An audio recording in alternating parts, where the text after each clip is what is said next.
What's going on, everyone? Austin John Plays here, and I want to chat with you guys and actually kind of ask you something. Lego Gaming started something called the Lego Brick League at lego.com/gamers. And here you can watch and vote. Oh, that was me for a second.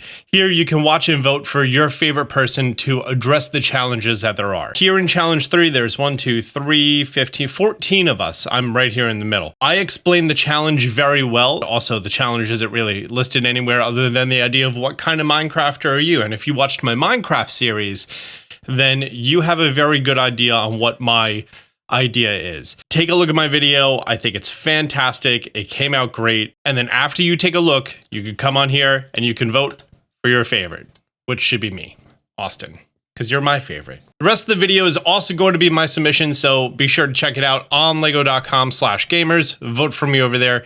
Thank you so much. Bye-bye. What's going on, everyone? Austin John Plays here, and this is the Lego Gaming Brick League. Welcome to Lego Brick League, a content creation competition among the coolest creators across the world. This is where gamers are tasked with taking Lego gaming sets and making them into something brand new. No instruction booklets, only using our imagination. Oh, and one more thing that makes these builds much, much harder. You can only create a build using Lego pieces from Lego gaming sets. No leftover bricks from other sets, no pick up brick walls, no online orders. It's just those Lego pieces, myself, and the challenge. And my first challenge is Lego Minecraft. You already know Minecraft, the best-selling video game of all time with over 350 million copies sold on almost every platform imaginable. Procedurally generated worlds all composed of 1x1 blocks. Almost every block can be mined up, and you can craft them into new blocks and tools to build, decorate, explore, and beat Minecraft. They even had a movie with the guy from Jablinski Games. Something you may not know about me is that I've been playing Minecraft a long time, 15 years. I've been playing Minecraft since I was a part of the Mouseville server in 2010, and I've been playing and building with Lego sets since I was 8 years old. And granted, I'm not very good, and honestly, I haven't really been keeping up with the hobby. Over the last 10 years or so, I've only built a few sets. Next thing I know, there's 4 huge boxes from Denmark being delivered to my front porch. First in the box was an introduction flyer to the challenge. What kind of a Minecrafter are you? Show us using Lego Minecraft sets. They wrote it in Minecraft code. /MSG, as in /message. Message Austin John Plays. Hello, Austin John Plays. Message Austin John Plays. Congratulations on looting the dragon egg. Those are pretty rare, just like the invitations to the Lego Brick League. Now you can unleash your inner Minecrafter with this special challenge. You'll have to dig deep and craft like there's no tomorrow. Then you might come out on top of the other creators and be the world's first ever Lego Brick League champion. And it was also accompanied by 6 Lego Minecraft sets: the Ender Dragon and Endship, the Wolf Stronghold, the Armadillo Mine Expedition, the Nether Portal Ambush, the Badlands Mineshaft, and the Mushroom House. But there was one large blue box in there that was not a Lego Minecraft set. And inside of this box, another box. They sent over a handmade custom Lego Minecraft chest, and I think this thing is awesome. And there's something rattling around inside. Is a Lego Minecraft Ender Dragon egg. I think that's pretty cool. The Gaming Brick League challenge at hand is using these 2,507 Lego pieces to make my own build, with the challenge answering one question. What kind of Minecrafter are you? That's easy. I build every farm, redstone automate everything, do a villager trading hall, fill 30 shulker boxes with gravel and sand to make concrete to make mega builds of ultra-modern structures all throughout the world. Drain ocean monuments, build farms, that kind of crazy stuff. But how would I possibly showcase that with these 2,507 Lego pieces? I figured the first thing I would do is unbox all of these sets. And since I'm not making the sets, I just need these sweet brick bags. Also, I didn't know that they changed their bags to little paper bags, which are much easier to open instead of the little plastic bags. Next, I have a very special place for these instruction booklets. Now I have to organize these pieces. I found several websites and a subreddit dedicated to Lego storage and organization. I picked up these bead holders with dividers, all the various sizes of plates, tiles, chips, articulation pieces, curves, angles, snots, and most importantly, bricks.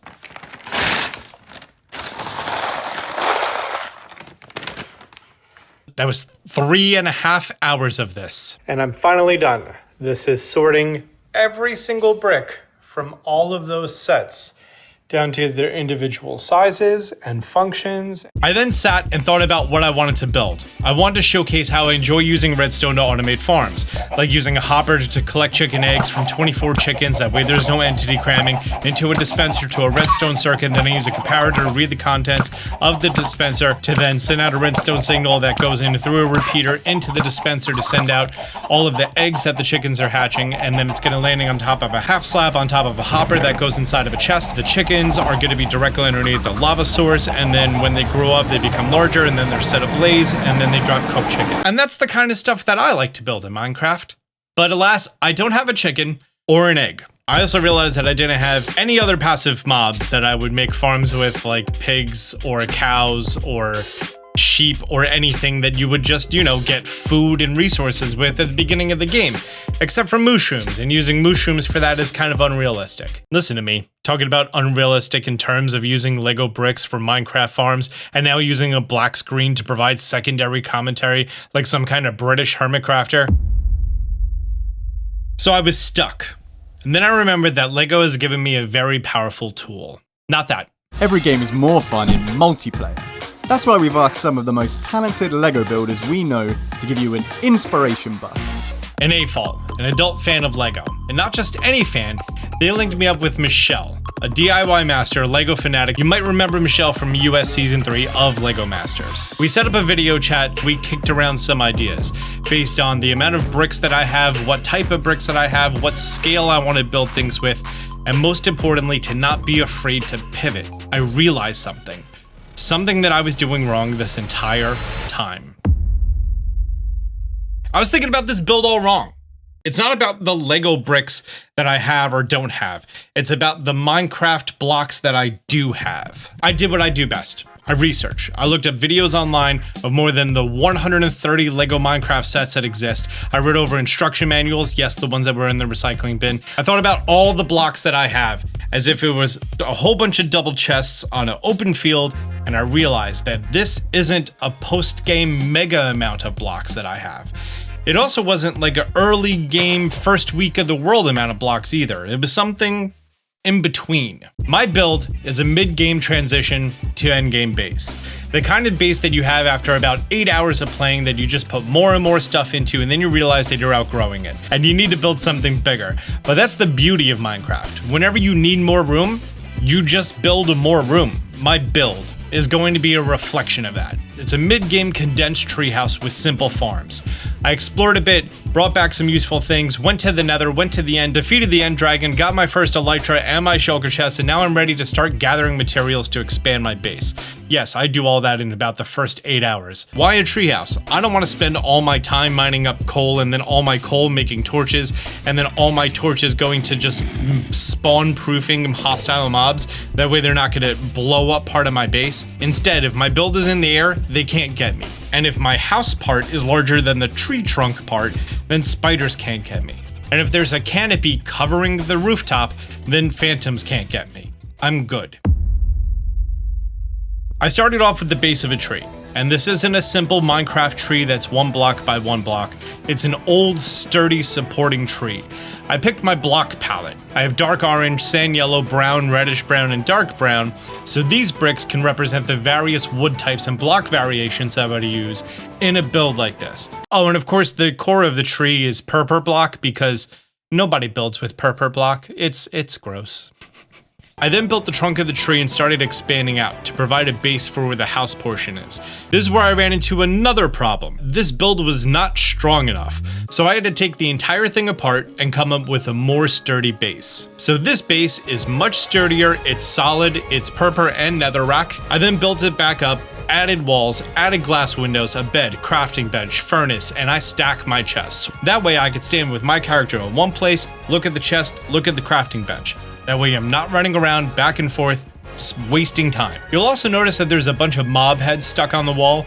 I play with a very popular data pack called More Mob Heads, which makes it so every enemy has a chance to drop its head when it's defeated by the player.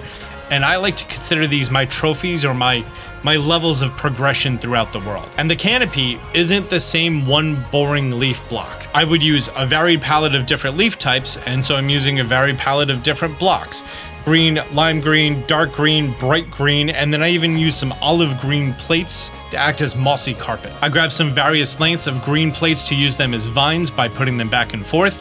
I had an anvil, blast furnace, smithing table, second furnace, brewing station, my first shulker box with extra diamond pickaxes, building materials, extra fireworks, all the useful stuff that you're going to need anytime that you go out. You're also going to notice that dragon egg just haphazardly placed off to the side. It's a good thing that I'm building a newer, bigger base, right? I threw in a couple of toe ball joints and sockets to make a stand that comes off at the top of the tree to represent when the player is flying away with elytra and fireworks. And then I realized that the ground was looking pretty barren. So I doubled it. I added a second plate for the grass, and then I made it L-shaped for water to make an infinite water source, next to some sugarcane that I honestly should have planted a lot more of a lot earlier on because I don't have enough paper to make an enchanting station quite yet, but I do have enough for fireworks, so okay. And I also have another portal right there, and it's similar to how it's done in the nether portal ambush set, except theirs is meant to break. When I make my nether portal, it doesn't break unless I want it to. I added a few torches here and there to help see and prevent mobs from spawning within 15 blocks. I tilled some soil for wheat, I placed lava the correct distance away from my water source for a cobblestone generator, and I made sure there was no wood within 5 blocks to prevent things from catching a blaze. I'm pretty sure it's 5 blocks away. I should really just turn fire tick off. I found myself a mushroom biome, and by using the lightning rod to get a brown one during a lightning storm, I brought him back to the base as another trophy. After then, it was just several more rounds of detailing, and that brings me to this.